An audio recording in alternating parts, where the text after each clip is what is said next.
Hi, my name is Vincent Metcalf. I'm the Chief Executive Officer of Nomad Royalty Company, listed on the TSX and the NYSE.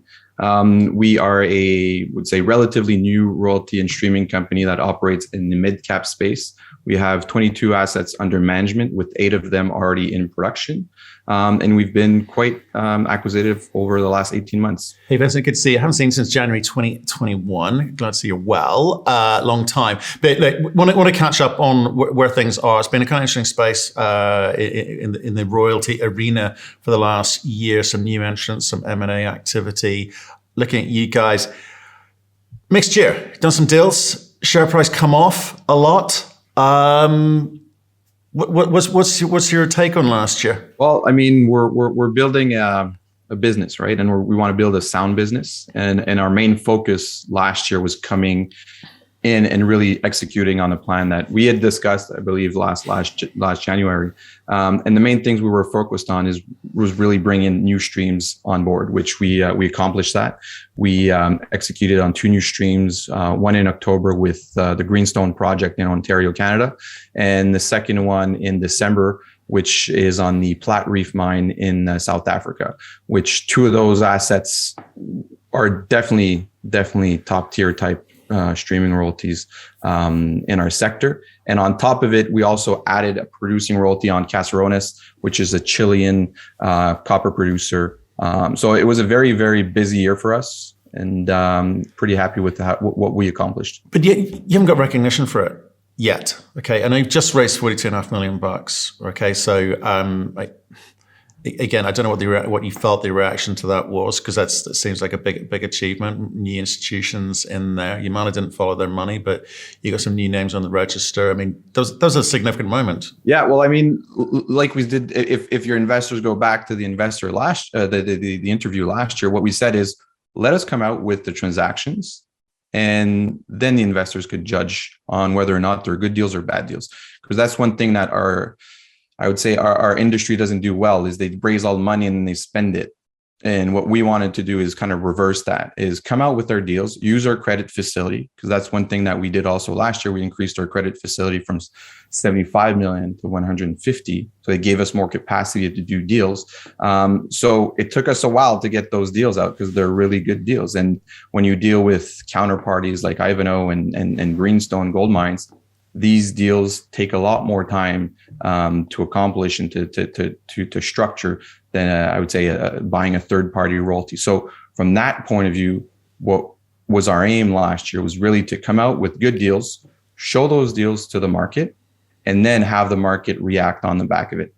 Obviously, we didn't plan on having a tough equity market to deal with, but it is what it is. And we've done what we said we would do, and we're pretty happy with that. Right, because I think the conversation we had at the beginning of last year was a tricky one. Because we were talking about obviously COVID. We're talking about you were trying to de-risk the situation. You were making money, but you're doing smaller deals. It was tax loss season. You had the Yamana issue in terms of how you dealt with that with the portfolio there. It was a difficult start to the year. You recovered quite quickly, but then, like I say, the market just hasn't paid you guys attention. Now, royalties are meant to be, risk-free. They're no mining cost exposure in the same way that miners do. So, are you surprised the way that share prices come off a lot of the royalty and streaming companies? Are people looking at you guys the right way? Are they measuring you the right way? Well, look, I think as you pointed out, I would say the market in general came off, especially in the royalty and streaming space. And I think that's a reflection also of just the mining sector in general. And that again is why we're building the business in the way we're building the business. And what I mean by that is our focus is the institutional investors, because they're really the ones that are going to lift all valuations when the market does turn. But importantly also is the way we're building our business. And we're not building a business to add royalties just to add royalties. What we want to build is a cash flow machine.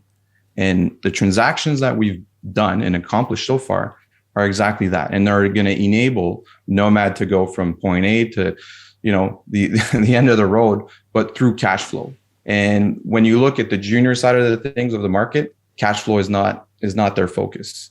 When you look at the seniors, that's why they have the interest of the generalist crowd, because it's an easy business to explain. It's an easy business to understand for the investor. The mining investors are already fully invested in the mining stocks. So they're not going to come out with new money and have companies re-rate, whether it's on the royalty front or on the exploration front, from 0.5 times NAV to 2 times NAV. The investors that are going to, take those valuations up are going to be the generalist investors. And when they come around, they need an easy business to understand. And that comes through cash flow. Right. So, but it feels to me that people don't understand it. It should be easy to understand. I agree with you. But people don't understand how to value you guys, because there's lots of different models out there in the marketplace. We've seen a couple of new entrants this year. We've seen M&A activity, and they behave in slightly different ways. Some overly promotional just to kind of get the ball rolling. Others more focused and honed in on creating, capturing near-term revenue opportunities. So, just for the sake of clarity, can we just explain what you have done last year to kind of set you up for success this year? Because you certainly didn't capture in that value. Because you said to me, we just got to keep executing. It won't take much longer. I'm not overly concerned. We're taking all the right steps, right? So and we are going to create or add value in 2021. That didn't happen. It seems, certainly not if I'm looking at your share price and the charts.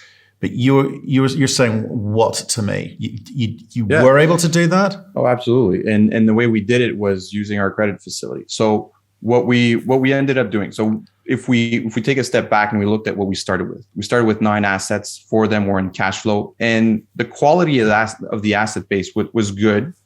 It wasn't great, but it gave us cash flow. And with that cash flow, we were able to go out in the market and actually transact on new deals. And, in the first year, we started with around $30 million of revenue, around $27.5 million of cash operating margins.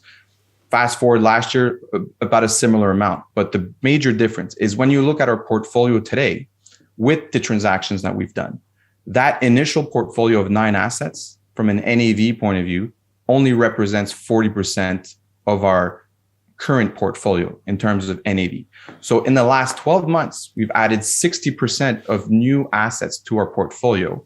And that came through Platreef, Greenstone, Caserones, and also Robertson, which is advancing to production. And Barrick is probably likely coming out with some news this week on that asset. So those are now 4, tier 1 assets. And what I mean by tier 1 assets, because tier 1 could be a lot of different things. So the way we look at tier 1 is, what's the operator? Who's the operator? Do they have the financial capacity, to advance these projects? And what we see in our assets now is, with Platreef, you have Ivanhoe. With Greenstone, you have Equinox.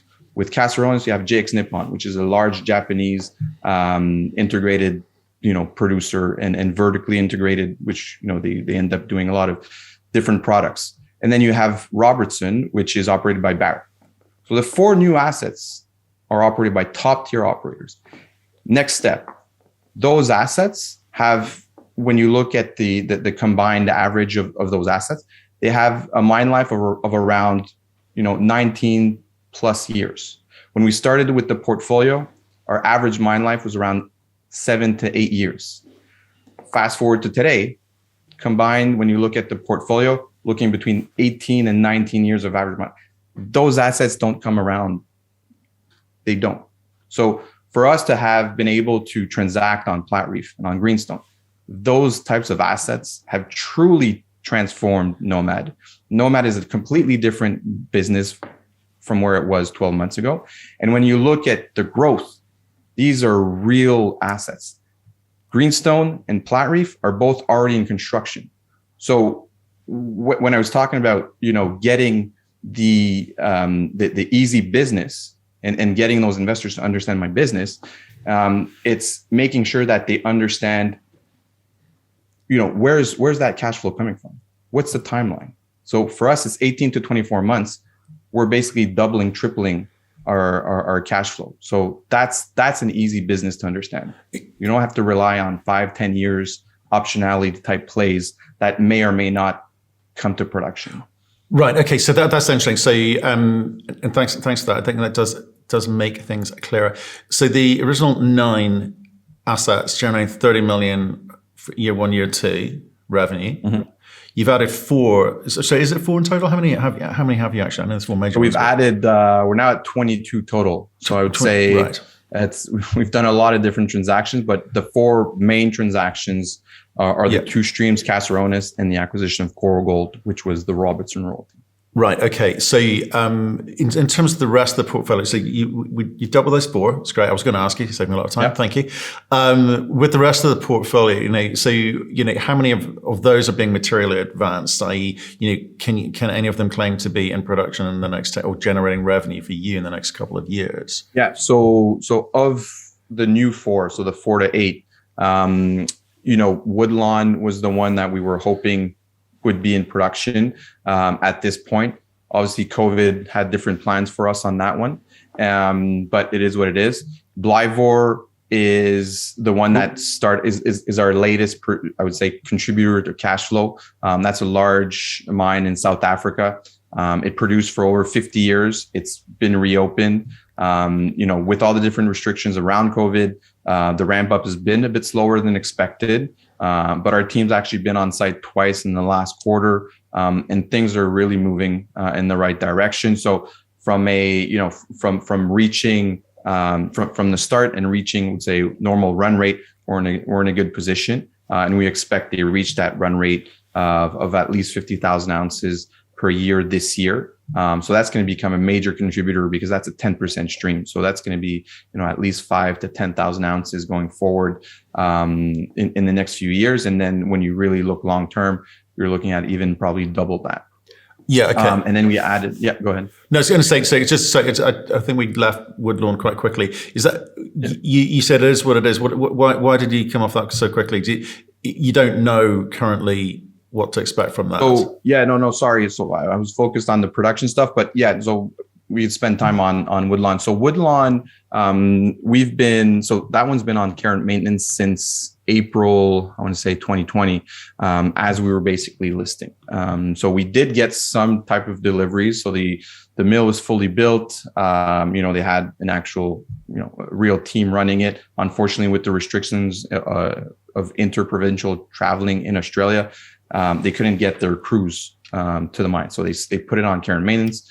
Then fast forward a year to last summer, we were getting really close to reopening and restructuring a new deal for that operation. And then Australia got hit very hard by COVID restrictions, and the market, the Australian markets kind of went away. So that company that was operating it, Heron, ended up going in CCAA or the equivalent in Australia. And since then, ourselves and the other senior creditors have been running a process to find a new operator. We are very, very close at announcing that new operator. We've said publicly that we expect news to be coming out, in Q1, and we expect probably in the next couple of weeks to have that news out. So quite excited to finally see that one come back to the forefront, we'll say, because it's been on the back burner. But with the quality of the operator that's coming in, we have full faith to see some value coming out of that stream in the years to come. So it's been a long story, that one, but we're that will possibly be our 9th or 10th producing asset in the years to come. Okay, so just want to break this down for people. So in terms of number of producing assets and what revenue that's generating now, how many then in the development phase, which will be generating revenue in the next couple of years?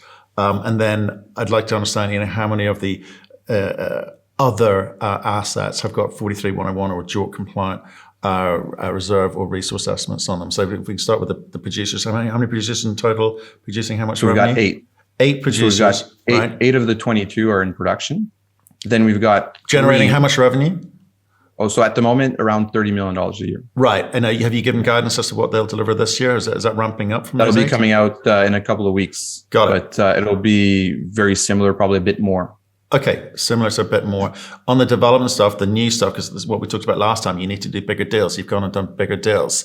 I think how long did were you aware of any of those at the beginning of the year, or is it a case of, I hope something shows up? Yeah, I mean, last time when we spoke, we said we were close on doing a stream. To give you a sense, Platreef took about 12 months to structure and get to the finish line. So at that point, we were in discussions. We didn't think we were 10 months away from announcing it, but that's the price you have to pay to deal with a top tier operator like Ivanhoe. And truthfully, I would do it every year and, every day of the week, because when you look at Platreef and what it brings to us, Platreef is a 50-year mine for sure. Just on reserves at the moment is 30 years. So when you invest in those types of assets, then you've got, and it's, people talk about generational asset. Platreef is a generational asset.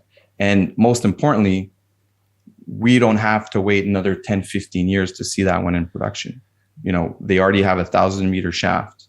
The second shaft is currently getting built. With the money that you just raised with us, they're actually building the plant. So that one's coming in production in 2024. And when you look at what is Platreef is the best undeveloped PGM project in the world. It's going to be the lowest cost producer in the world once it's in production. So that's the type of asset that you want to invest when you build a royalty and streaming company.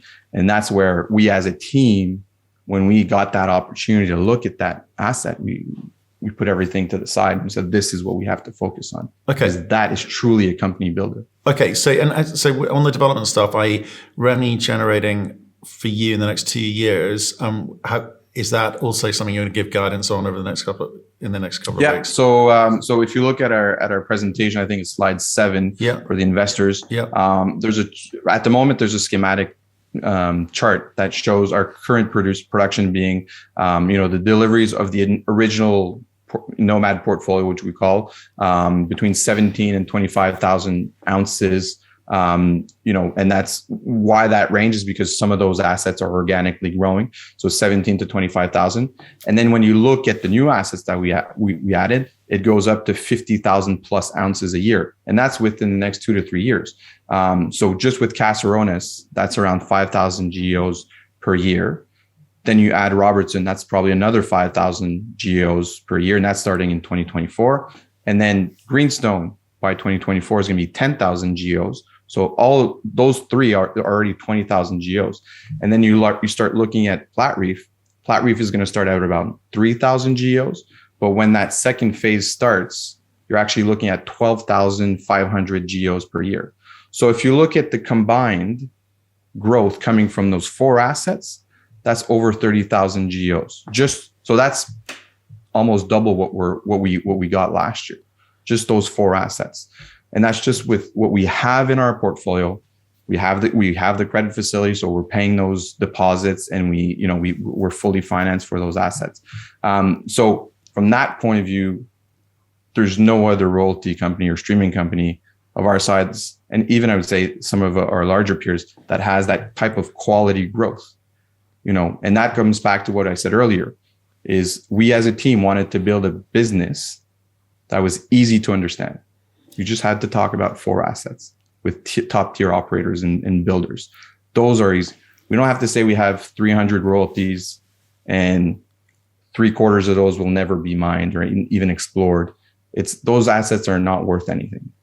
You need assets that get cash invested, and you see resource growth, or companies advance them, go through the different feasibility studies, the permitting. You need those types of assets. But on top of it, where we're looking to invest is after all those different risks. So that's why we've been investing in construction type finances in terms of Greenstone and Platreef, because that's 18, 24 months away from real cash flow.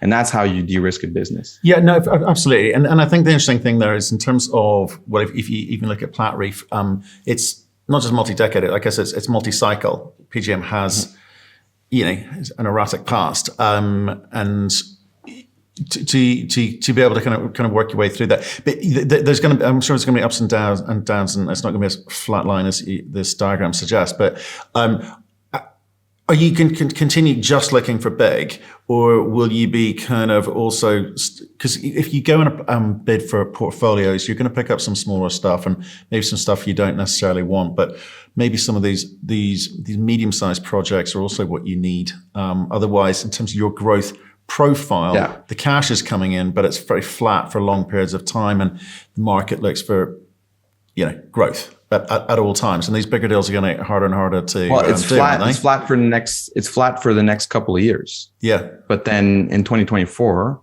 you're looking at $100+ million a year that's coming in. So that's true growth, as we just pointed out, because these are big operators actually building these mines today.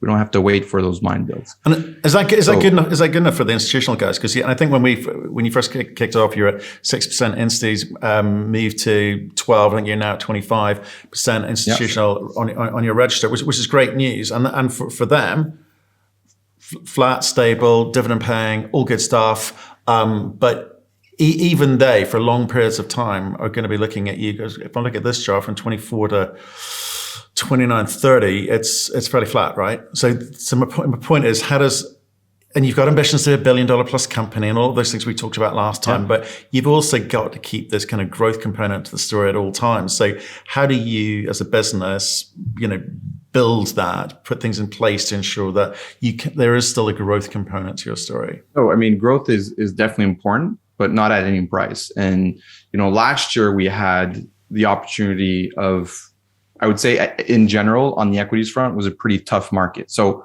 we had the opportunity of dealing with, producers and developers to do these types of deals. Last year was the time for royalty companies to do streaming deals on project financing, because those operators didn't have necessarily the same type of open market to raise the equity they wanted to do. So we had the opportunity of doing those deals, and we ended up doing $225 million of transactions.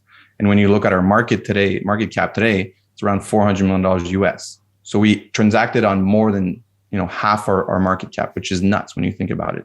If you compared that to some of our larger peers, like the two seniors, that would mean that they would have to do over $10 billion of deals last year each.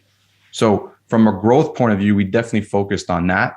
Now it's more about sitting down with the institution and showing the path. And that's what allowed us to do the financing that we just did, because some of those institutions were always kind of reluctant at looking at our company. But when they saw the quality in terms of Platreef, Greenstone, Caserones, that's what really shifted, their point of view of Nomad. And that's what allowed us to have them come into our company as in the shareholder registry.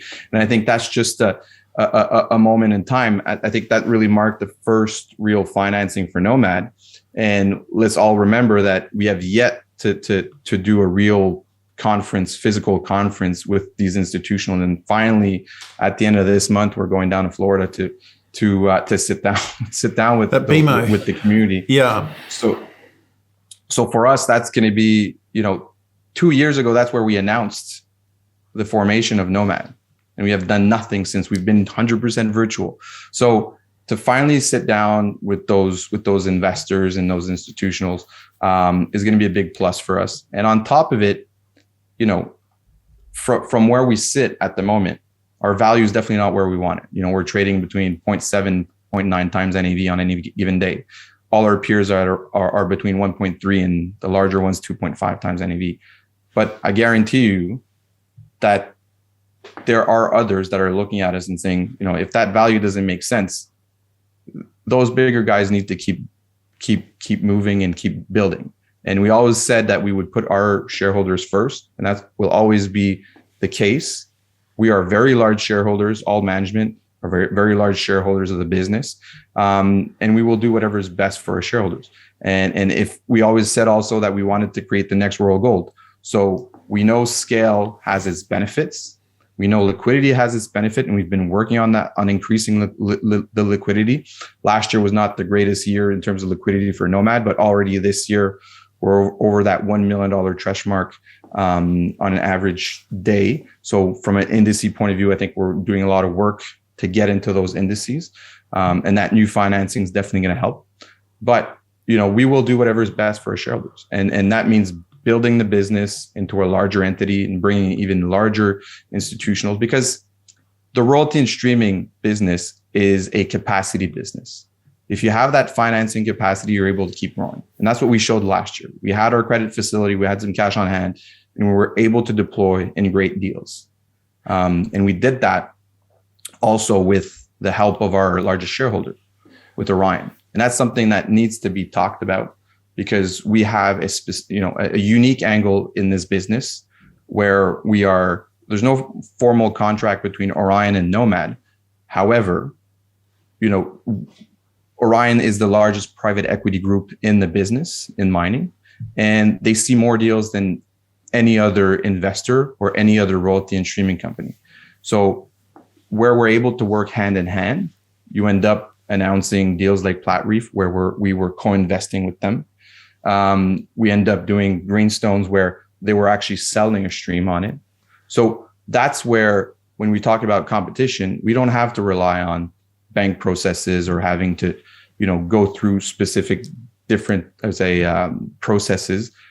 We have our unique corporate development, I would say, ideas. We have the Orion stuff that sometimes comes in. We don't have to take everything. That's the important thing also for investors to understand. Orion's done other deals last year with other streamers or royalty companies. So we, as Nomad, we're able to really focus on the deals what we want to do and deliver that value for the shareholders in the long term. And a lot of people expect re-rates to happen the next day. We're building a business for the long term. We strongly believe that we're doing the right moves and the right steps. Again, I'm very confident about the future, and there's a lot of great things coming. Okay, you won't spend money at all costs.